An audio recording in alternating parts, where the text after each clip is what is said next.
बलोचिस्तान के इलाके मच में कलदम तंजीम BLA की जानिब से हमले की कोशिश को सिक्योरिटी फोर्सेस ने पसपा कर दिया। ज़राए के मुताबिक फोर्सेस को पहले से दहशत गर्दों के हमले की इतलात थी और दहशत गर्दों के लिए घात लगा रखी थी। सिक्योरिटी फोर्सेस के मौसर जवाब के नतीजे में दहशत गर्द बौखलाकर पसपा हो गए। फरार दहशत गर्दों के खिलाफ सर्च ऑपरेशन जारी।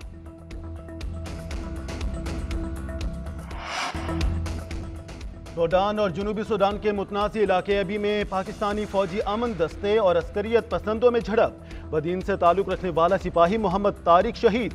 पाकिस्तानी अमन दस्ते की भरपूर जवाब पर अस्करियत पसंद पसपाई पर मजबूर हो गए।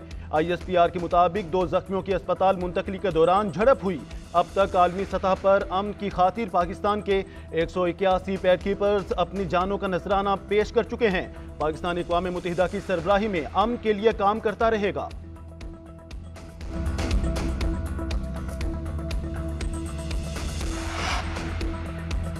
दहशतगर्दी मुश्तरका खतरा, बाहमी ताउन से निमटने की जरूरत है। बरादर मुल्कों के दरमियान किसी भी खलल डालने की इजाजत नहीं देंगे। Army chief general Syed Asim Munir की ईरानी वज़ीर ख़ारिजा अमीर अब्दुल्लाहियान से गुफ्तगू। सिपा सलार का दूसरी रियासत की खुदमुख्तारी और इलाकाई सालमियत के एहतराम की मरकजियत पर जोर। मुलाकात में 2 तरफ़ा ताल्लुकात को मजीद मजबूत बनाने और फौजी राबता अफसरों की तैनाती के तरीक़ेकार को जल्द फाल करने पर इत्तफाक। फ्रीकैन का करीबी राबते में रहने का आज़्म।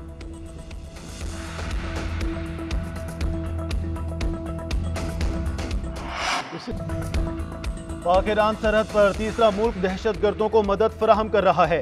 ईरान और पाकिस्तान दहशत गर्दों को किसी किस्म का कोई मौका नहीं देंगे। मुश्किलात आर्जी हैं, मसाइल हल हो जाएंगे। ईरानी वजीर खारजा की पाकिस्तानी हम मनसब से मुलाकात के बाद मीडिया से गुफ्तगू। जलील अब्बास जिलानी ने दोनों ममालिक के बेहतरीन ताल्लुकात खित्ते की सलामती के लिए जरूरी करार दे दिए। बोले बॉर्डर पर तिजारती सरगर्मियां दोनों ममालिक के मफाद में हैं। बाहमी बातचीत से दहशत गर्दी के खात्मे पर काम करेंगे। पाकिस्तान ईरान का दहशत गर्दी डायलॉग दोबारा करने का फैसला। मौजूदा मुश्तरका मैकेनिज्म को भी इब्रुएकार लाया जाएगा। निगरान वज़ीर आज़म से ईरानी वज़ीर ख़ारजा की मुलाकात। अनवारुल हक काकड़ का मुश्तरका चैलेंजेस से बाहमी ताउन से निमटने का आज़म।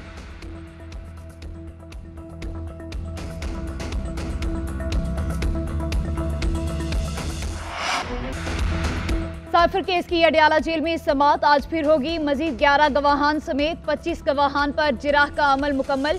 बानी PTI और शाह महमूद कुरैशी को 342 के बयान के लिए सवालनामा दे दिया गया। सवालनामे में मुल्जिमान से 36 सवालों के जवाब मांगे गए। शाह महमूद कुरैशी का स्टेट डिफेंस काउंसिल के जरिए जिराह करने से इनकार। जज ने रिमार्क्स दिए, अदालत ने आपका जिराह का हक खत्म कर दिया। शाह महमूद कुरैशी बोले, हमारे साथ नाइंसाफी क्यों हो रही है? हमारा बुनियादी हक के दिफा छीना जा रहा है।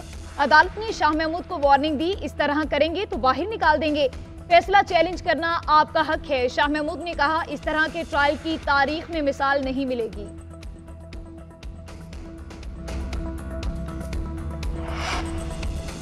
तोशाखाना केस में बानी PTI और बुशरा बीबी के वकला का जिरह का हक खत्म।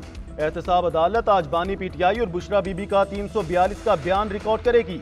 बानी PTI के वकील तब्दील करने की दरख्वास्त। वकील चौधरी अजहर अब्बास ने बानी PTI और बुशरा बीबी की तरफ से वकालतनामा जमा करवाया। प्रोसिक्यूशन की तरफ से मुखालफत। नैब वकील अमजद परवेज ने कहा, केस की इल्तवा की वजह से ताखीरी हरबे इस्तेमाल किए जा रहे हैं। 5 से 6 मरतबा गवाह अदालत आ चुके मगर जिराह नहीं की गई। उधर वकील शहबाज खोसा का कहना है, जिराह का हक खत्म करने के इकदाम को हाई कोर्ट में चैलेंज करेंगे।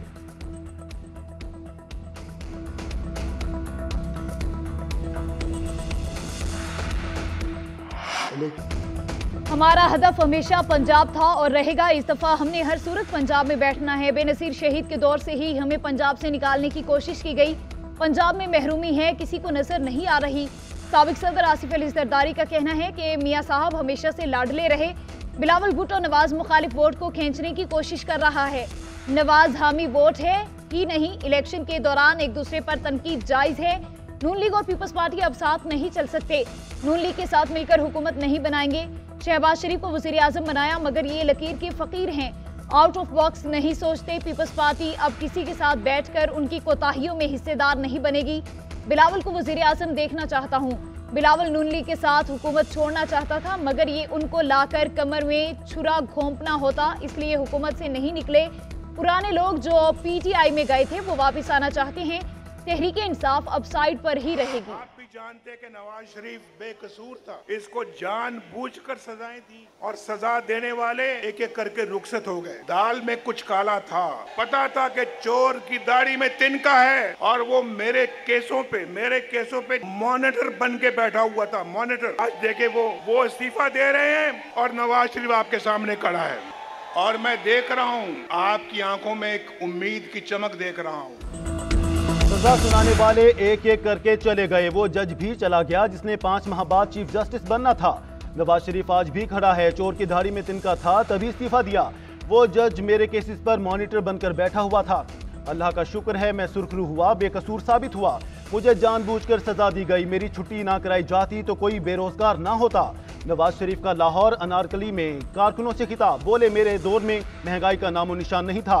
रोटी, नान, घी, दालें, चावल, मिट्टी का तेल, पेट्रोल सस्ता था।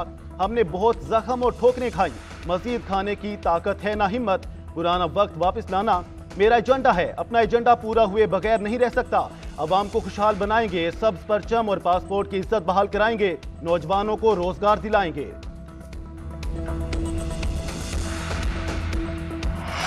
रोटी कपड़ा मकान आपका मंशूर हो, तब्दीली आपका मंशूर हो, मुल्क को चौथी बार नवाज दो आपका मंशूर हो, वो नई सोच के बगैर आप अपने मंशूर पे अमल नहीं कर सकते। और इस नफरत और तकसीम की सियासत ने हमारे पूरे मुआशरे को तकसीम किया है। फीवर है, I call it A fever. इस फीवर को हमें तोड़ना पड़ेगा और जब तक ये फीवर को हम नहीं तोड़ते, अब हमें एज ए कंट्री हमारा फोकस ये होना चाहिए कि हम इन मसले को कैसे हल करें। शहबाज शरीफ का सिंध में मुबाहिसे का चैलेंज कबूल है। पता नहीं मियां साहब मुनासिरे से क्यों डर रहे हैं। मियां साहब को मुबाहिसे का चैलेंज दिया, उनकी तकरीर नहीं सुनता। नवाज शरीफ को अपनी पॉलिसियों का पता है तो मुझसे मुबाहिसा कर लें। जो भी इलेक्शन जीते वो इंतकामी सियासत ना करे। अपोजिशन भी हुकूमत को चलने दें। Chairman people's party Bilawal Bhutto Zardari कहते हैं नवाज शरीफ को चौथी बार भी चुने तो वो मंशूर पर अमल नहीं करेंगे। मईशत मुल्की इस्तेहकाम के लिए एक शख्स की तरफ नहीं देखती। मुआशी बोझ नवाज शरीफ और शहबाज शरीफ नहीं अवाम ने उठाना है। सियासत के लिए गलत मुआशी फैसले का बोझ पाकिस्तान के अवाम उठा रहे हैं। पीटीआई की तरह पीडीएम हुकूमत ने भी IMF मुआहदे की खिलाफ वर्जी की। नीयत ठीक हो तो IMF की शराइत के साथ भी गरीबों का ख्याल रखा जा सकता है। हुकूमत पंजाब बताए क्या 9 मई के वाकयात हमने कराए। नून लीग जयालों के पीछे क्यों पड़ी है। पीपल्स पार्टी की सोच है कोई सियासी कैदी ना हो। ब्यूरोक्रेसी ना खुद काम करती है न करने देती है। बहुत भारी जिम्मेदारी है लाहौर पर, पाकिस्तान पर। वोट की पर्ची कोई पर्ची नहीं होती, आप सबके मुस्तकबिल का फैसला होता है और वो फैसला आपने बहुत जिम्मेदारी के साथ करना है। नवाज शरीफ का मुकाबला और मुस्लिम लीग नून का मुकाबला किसी सियासी जमात से नहीं है। इस जुमले के अंदर के हम 9 मई वाले लोग नहीं है, हम 28 मई वाले लोग हैं। पूरी दास्तान छुपी है। हम 28 मई और वो 9 मई वाले लोग हैं। 8 फरवरी को 9 मई वालों को मुल्क से बाहर फेंकना है। मरियम नवाज का लाहौर में कारकुनों से खिताब, कहा नवाज शरीफ को बेटे से तनख्वाह ना लेने पर नाअहल किया गया। अवाम को वोट ना डालने दिया गया, फिर भी लोगों ने लाज रखी। नवाज शरीफ ने अवाम के लिए दुख उठाए। आज भी वो मुल्क को बहरान से निकालना चाहते हैं। लाहौर में घुसपैठिए आ गए थे, उनके पास दिखाने के लिए कोई कारकर्दगी नहीं है। एक एक वोट कीमती है। 8 फरवरी को शेर के हक में फैसला देना है।